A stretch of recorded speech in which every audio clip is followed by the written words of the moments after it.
just be the best you that you can possibly be. And I know that's really hard. It sounds really, there are words that come out of your mouth easily, but when you're not living your truth and life seems to be like a painful place to be, this is when you know there's some work that needs to be done.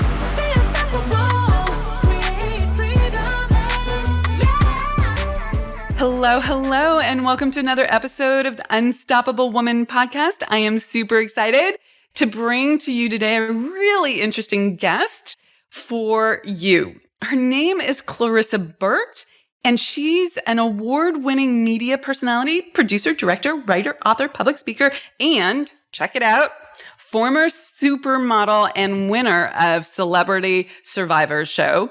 That caught my attention, and we're going to have conversations about that. So welcome to the show. I know that you do a lot with women who have self-esteem issues, and I think that's going to be a really interesting topic for us today. So I'm excited to dive in. Welcome. Well, thank you so much. Yeah, self-esteem is really so much more important, I think, than people give it credit for. And for me, it was imperative that I write the book about the topic. I see so many women. And I've seen so many women, even when I was very young, role models, our mothers, grandmothers, and the like, that really just were not living in their full potential and sort of kowtowing their way through life, and making some decisions that were really kind of questionable. So it was important to me to, after a certain point of, life, I just said, I have to write a book about this because there are so many common denominators between my mother, my grandmother, the models I worked with, the other, other women. And I just wanted to make it, sometimes you just want to take women and shake them. Yeah. So let's talk about that. Let's just dive right in there. So you were in the supermodel world. And, I've never been in the supermodel world. I am 5'1". For everyone listening, they're always, when they meet me in person, they're always like, oh wow. Actually, we're taller. I am not a supermodel from any stretch of the imagination, from height-wise or anything. But so from the outside looking in, we see all these like gorgeous women. Don't they have everything going for them? Don't they have the pretty woman life, right? But pull back the curtain for us. I know it's been a number of years since you were like deeply in that world, but tell us a little bit about, why self-esteem doesn't actually come from the outward response to you, because they're as a supermodel, you're having people constantly tell you you're fabulous, I imagine. Maybe they're also telling you you're not fabulous, like you need to walk differently and talk differently. I think, just as a business, first of all, modeling, acting, the performing arts is rife with rejection, right? So we've got that to work with. But I can't speak for every model on the planet, but I can tell you that models are people too, and they're human too, and they have to live with the human condition just like everybody else. So, but I can tell you that there were some girls that I think they really could have used a boost of self-esteem, whether they were living in toxic relationships or they were doing drugs or drinking too much, or kind of living. Look, we're young and beautiful. We're living, the party life, right? As you said, it's a beautiful place to be for under certain aspects. But under others, we are women that were out there in the world at a very young age and, some ill-prepared for life. And so I think that also has to be factored in.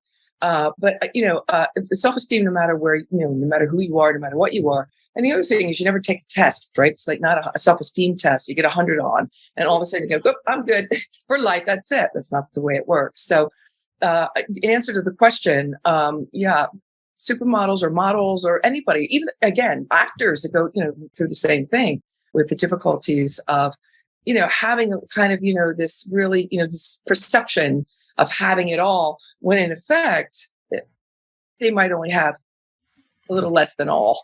Yeah, I think that's a big thing. I see it from both sides with my clients. So on very successful people who feel like they are a fraud because they're still in growth. And guess what, everyone's in growth. So we're all expanding and becoming more. This is my perspective and philosophy. And if you can get good with that, then I think you have a level of confidence and self-esteem. But if you think you have to be all that already and you never have to grow, that's a challenge. So I see it from the I'm a fraud perspective. And then I also see it from when they look at other people like a supermodel or in their case, other people on social media who are business people in the same lane and they start doing this comparison-itis and they're like, there must be something wrong with me. And it negates their confidence. So how do you actually speak to the idea of, the technical term that I have for it is comparison-itis, right? Like that thing I where might borrow that one day. That's a great term. Yeah. How do you speak to that? Like, how do you help people with like seeing others, like being in this world and seeing others and not going into self-defeating thinking? Well, yeah, it's really easy to do now, especially with with social media, which has really changed the game as far as self-esteem 101 is concerned, which is never compare yourself to anybody else. It's the hardest thing to do and the easiest thing to say. I think when you start working on your self-esteem and any of the personal help books, personal growth books can help you through this. And there are courses and classes and all kinds of things that support that can help you, is that you get to be you. You are so lucky that you get to be you. If you take a look at the statistics, it's like 1 in a gajillion that, when the sperm hit the egg, you were going to turn out to be you. And so I often say that the divine source, God, Buddha, whoever it is that you may believe in, they knew exactly what they were doing when they were creating you. And so it's not up to you to be deciding or second guessing what their thought was when you were created. Just be the best you that you can possibly be. And I know that's really hard. It sounds really, there are words that come out of your mouth easily, but when you're not living your truth and life seems to be like a painful place to be, this is when there's some work that needs to be done. And a lot of these things come from the natal tribe, right? They're from our childhood. They're the things that we're taught. When we start to move on in our path, we're out of that tribe. We understand that the things are way different than what we were taught. At least in my case, it was. Give me an example of that, because this is one of the things that we talk a lot about on this podcast is, the conditioning from childhood, how that affects your current experience. But like for you, how did you find that like, do you have a tangible example? Because not everybody was an alcoholic, and not everybody was violent. Not everybody was violent. And not every household yelled and screamed to get their points across, Not every household was Irish Catholic and extremely, very, very severe in the upbringing. So when I got out there, it took me a while to understand that there were softer ways that you could, in which you could communicate, which was it was super eye-opening for me. And that, you didn't have to drink for courage, and that you didn't have to hit somebody to get your point across. You didn't have to live in violence. And so, for me, which is very important for me, is also my collaboration with domesticshelters.org, for example, which is headquartered here in the States, in Phoenix, and they help women all over the United States get out of, very, very difficult situations. So yeah, this was really tangible for me is when I moved out and went, wow. And it takes a while, by the way, Amira, it takes a while for somebody to, when you start seeing the difference and starting to be able to where you're programmed to where you want to be, it takes a while in that growth and that personal growth to be able to go from point A to point B. Yeah. So talk to me about that. So like, clearly that upbringing had an incredibly impactful impression on you.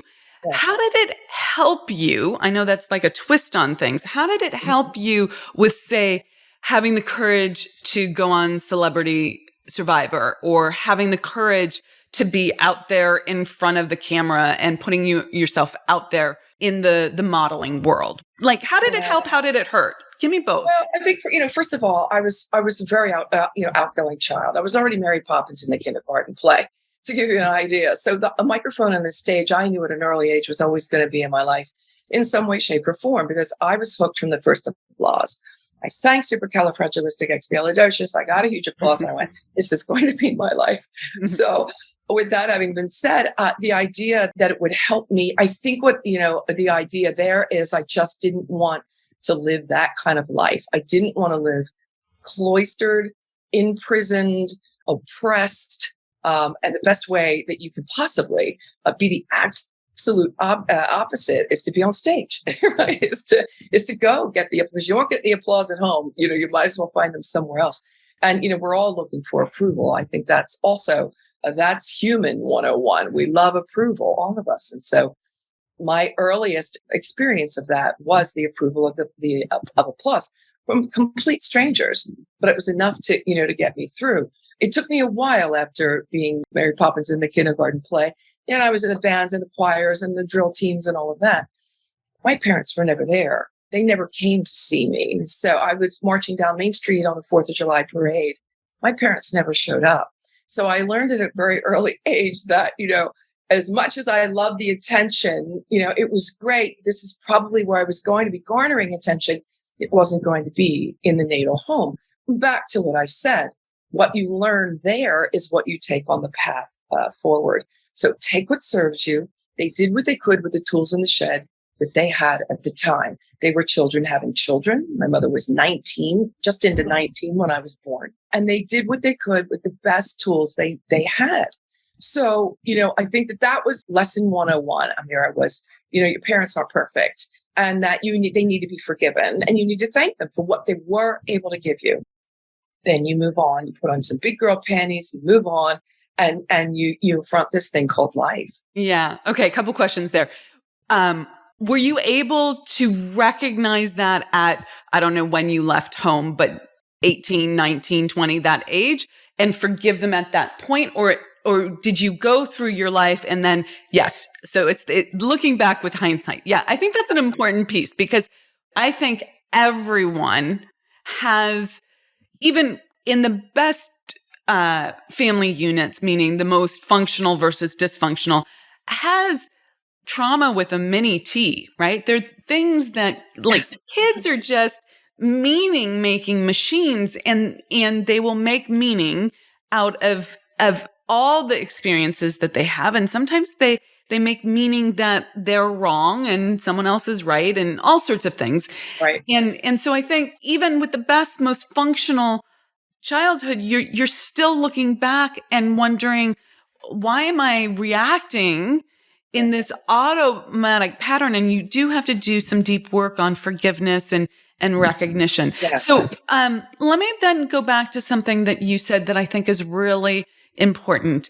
You had some insight, whether it was conscious or unconscious, as a child, that you weren't going to get attention, approval, support, i.e. love, in the family unit. I'm going to get it outside the family unit. What do you think allowed you? I have all sorts of ideas on my own, but what do you think allowed you to, because some people will keep trying to get it in a dysfunctional experience, right? Yeah. Versus going out there and getting it in ways that are more functional. There's always dysfunction, the potential for dysfunction in the ways we get it, but in a more functional way. Like if you were looking back and analyzing yourself, what do you think it was about you that allowed you to go, this is a better way than this to get my needs met? Well, first of all, let me go back to what you said before, and that is nothing has any meaning except for the meaning you give it, right? Mm-hmm. So, as you say, when you're a child and you're at home, it's perception. Life is perception. The idea that, what is it that I think I'll tell you right away, which is life kicked me in the teeth pretty darn quickly.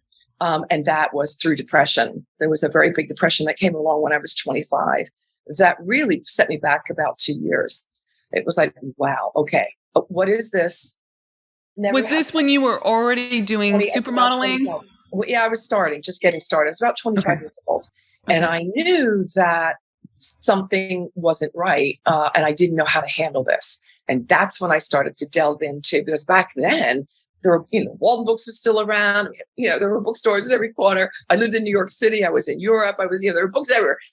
And so, I was able to live in the personal help or the personal growth or self-help section. You and me both, Clarissa, the Saturday afternoon in the evenings, whenever you had free time, you would go to the bookstore and you would sit on the floor because there was very rarely a chair. On the floor. I'm so and I still sit on the floor. I'm in Barnes & Noble with the book now. I'm in Barnes & Noble because I'm doing the book signing. And I was in there the other day doing a book signing. After the book signing, of course, I hid and I went back in the corner. I'm still sitting on the floor. Yeah. So, okay. So you started helping yourself. You started reading and studying. Yeah, and asking. I was very inquisitive. I knew I couldn't go home to ask the questions because I wouldn't get, the answers. And by the way, my parents had already split. My father was out of the picture at this point. So, there were a lot of changes also in my life. Here I am, I'm over in Europe, but my family is sort of disintegrating. And so the depression was one of the most unexpected and most painful things that's ever happened to me. I still to this day say that mental pain is by far greater pain than physical pain. And it was really kicked my butt. So I knew that I had to start asking questions. And then I found out, the first thing I found out was, it didn't happen only to me. It's happening to you too? Well, can you tell me about it? And what does it mean? And what does it feel? And how does it stop? And how do you get out of this? Those sorts of things. So I was able to learn from the books that I read. And by the way, I've never read a romance, a fiction, biography. I've always lived in the personal growth, or they call it personal growth now. Then it was called the self-help section. That's where I lived. So I think that's a really interesting point, that I am not alone in this, right? That the recognition that there's a human existence, and we each have different expressions of it, but there's a lot of commonality there.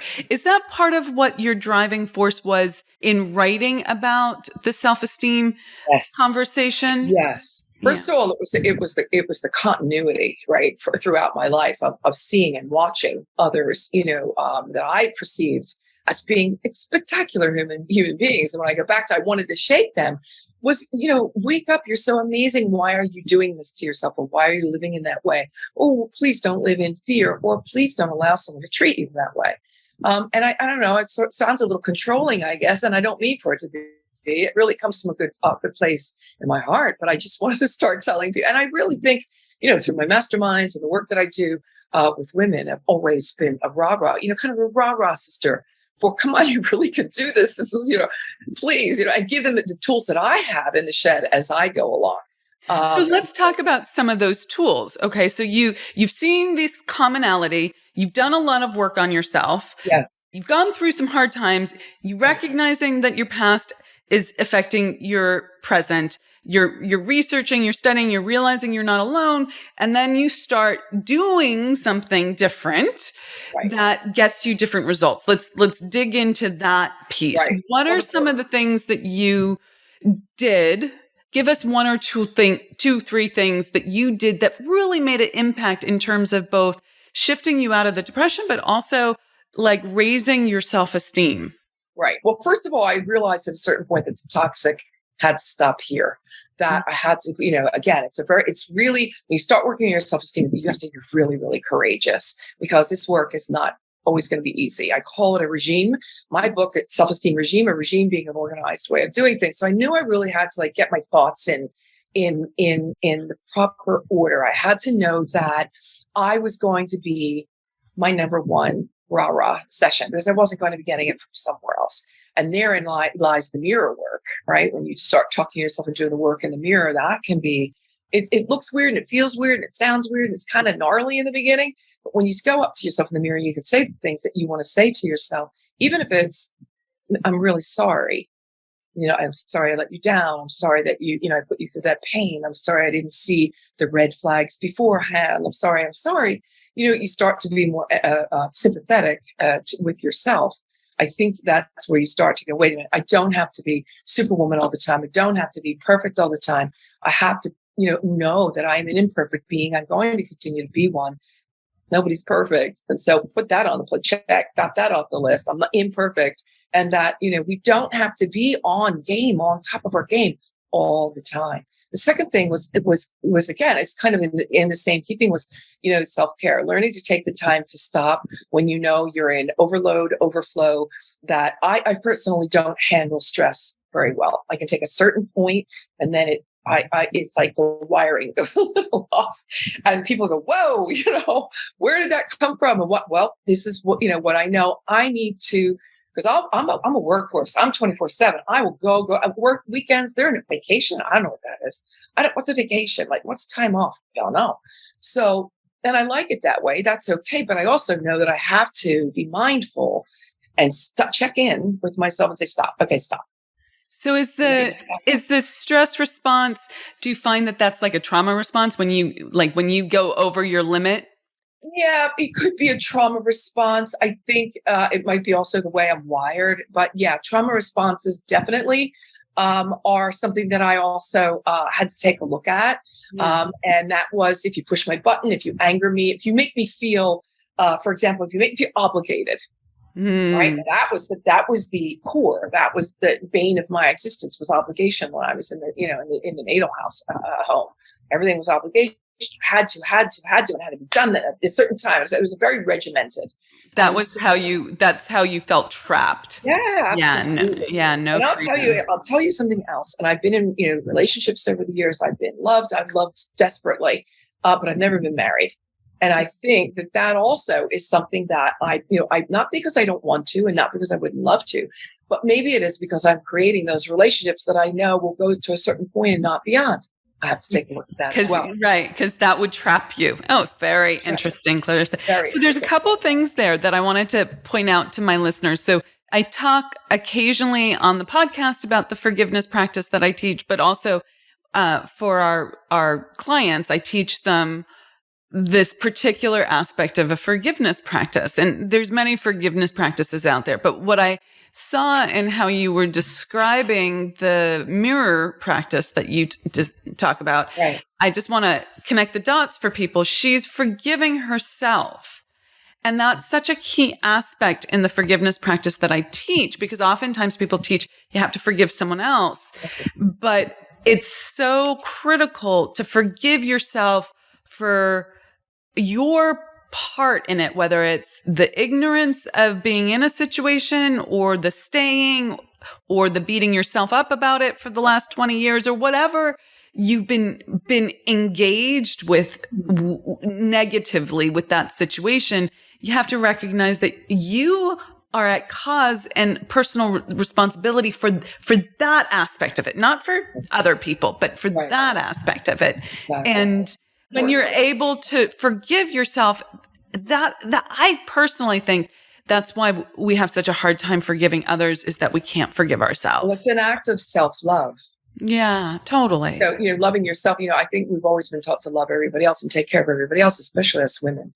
But very rarely has anybody ever said, now listen, don't forget to stop along the way and love yourself. Don't forget to stop along the way and do some self-care.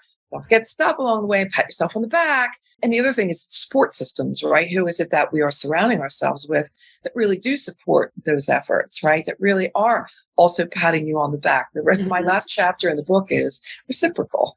And that was one of the toughest ones for me because there came a point where I'm such a goer, doer. And I'm the caretaker par excellence. But I think one day I stopped and said, damn it, I feel like I'm always doing something for everybody else. But when it comes time for me, where is everybody? And it was a shitty thing to say, but I said it because I was really feeling frustrated in the moment. And somebody in the room said to me, Clarissa, it's really hard to give to you. It's really hard to do for you. Perception being you are everything, you got everything, you do everything. The perception of you in your totality is so scary for other people that they don't know what to do for you. And I really took a deeper look at that. And again, soften some of those corners, those edges that need to be softened, and allow people to be able to give, whether it be a compliment or a gift or some help.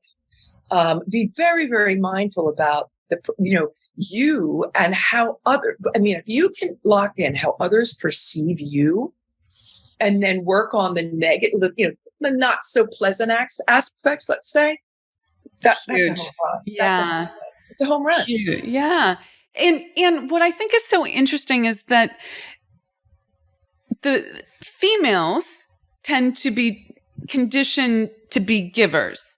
And yet the feminine, meaning the feminine essence in everyone, which is different than the sex, is about receiving. Yes. And it's like in our conditioned acts of giving, we have lost, it's such an outward, we've lost that expansive allowing to receive. So let's talk about a couple of things. But let me interject there. And therein lies the conundrum as to why men are so damn confused. Yes. Really think about it. You think about that.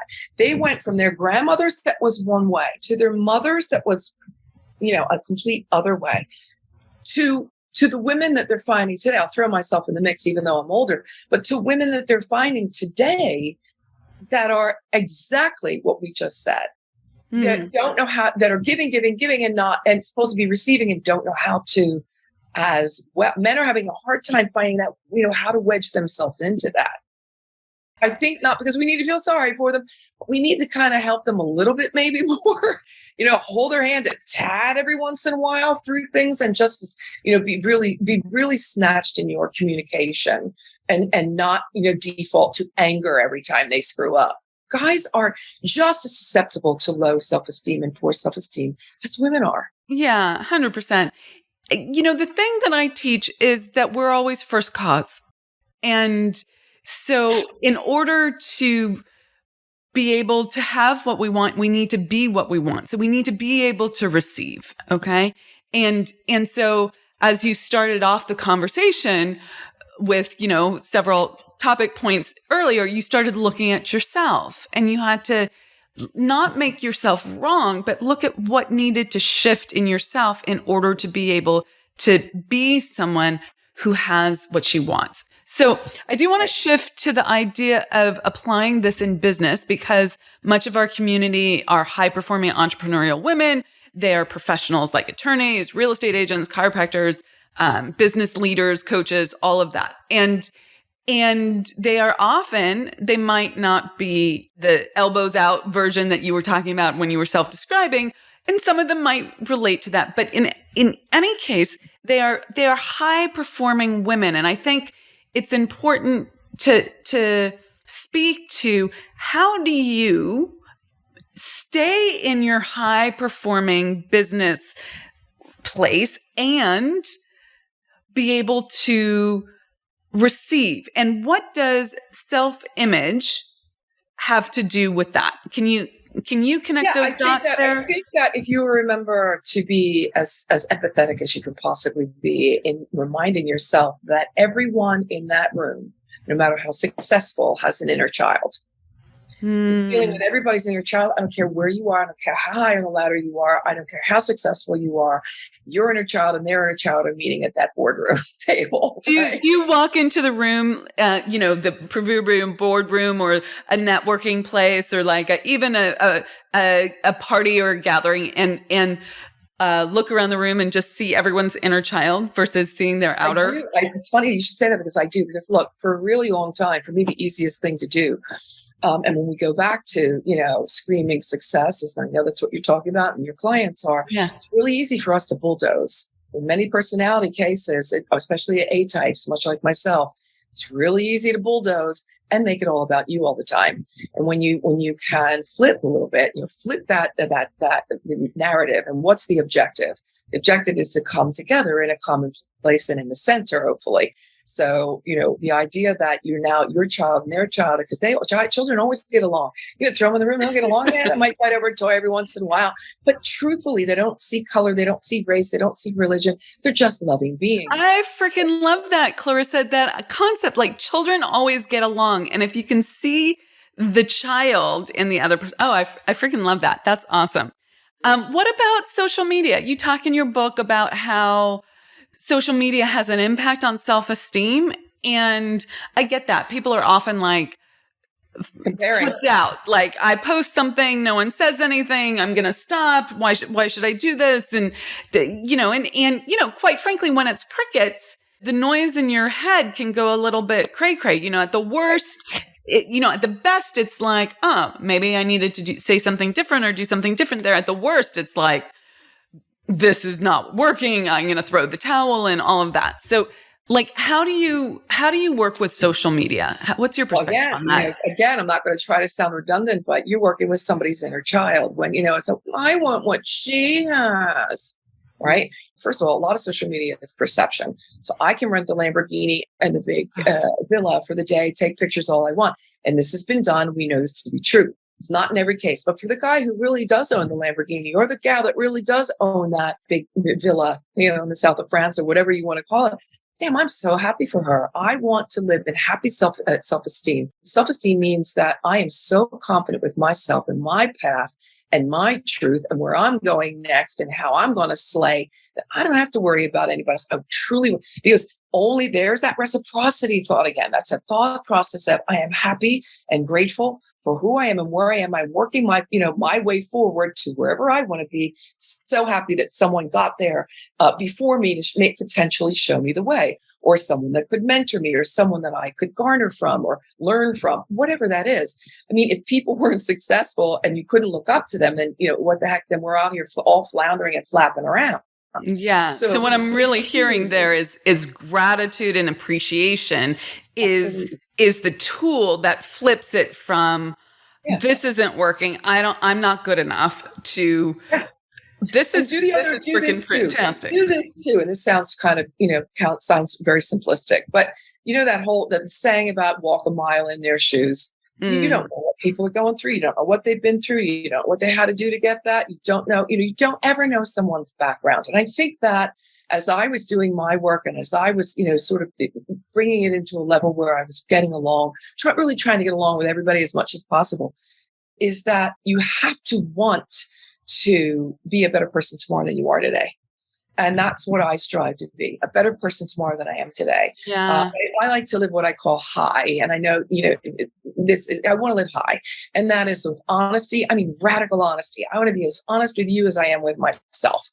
The honesty, integrity to me is paramount. Who are you when nobody else is in the room? Who are you? How are you acting? How are you reacting? Who are you? The next one is gratitude. Gratitude everywhere. I don't care who you are. I don't care, what we're talking about, how bad life gets. There is something you need to be thankful for. Roof over my head, warm bed, pantry full of food, whatever it may be, friends, family, health.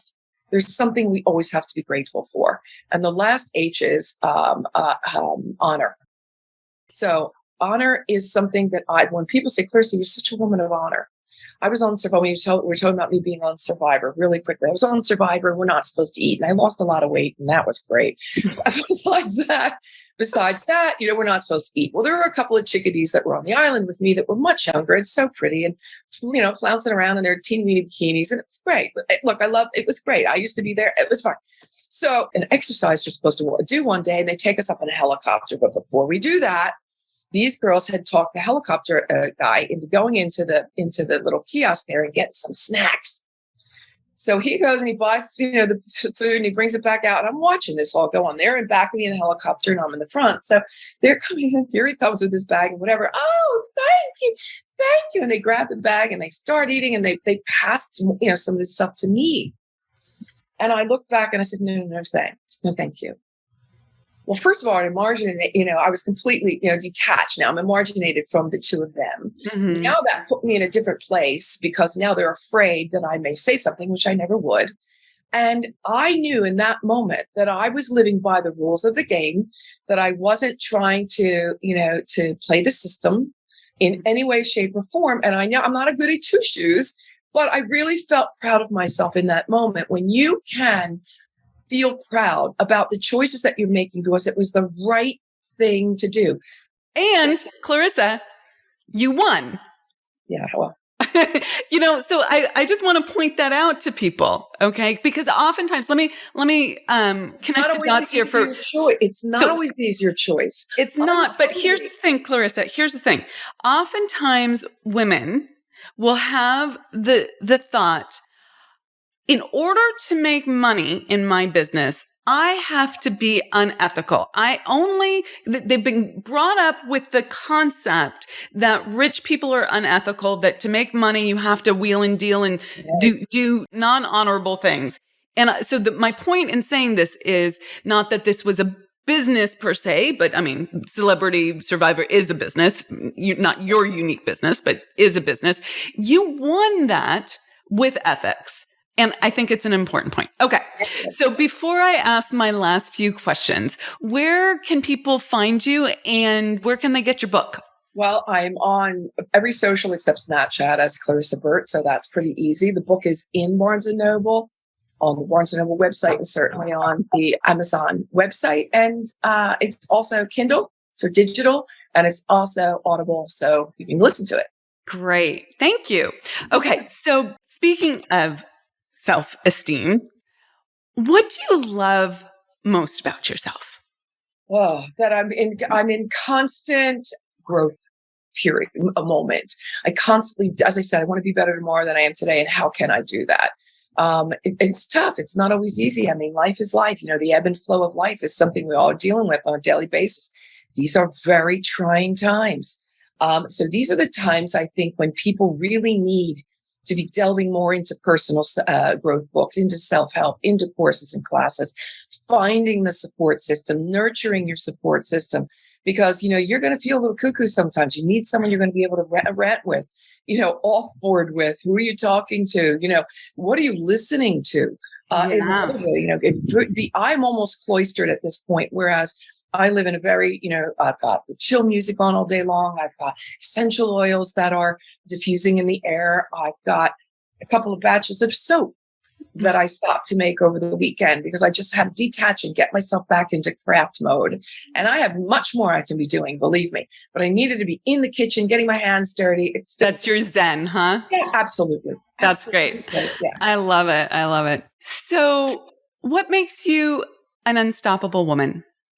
Oh, because I know that I've got a very, very little time right now to do exactly. I mean, I'm going to tell myself conscious.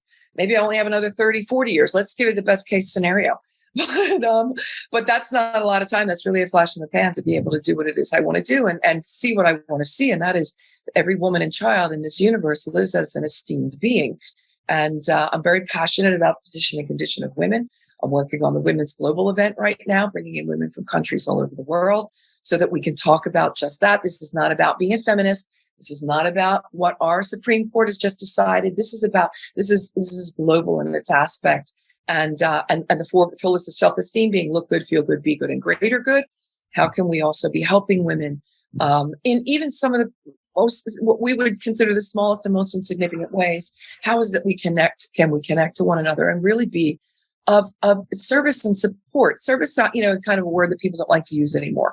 Let's stay with support, but I'm happy to serve whoever it is I may need anything I'd be able to offer.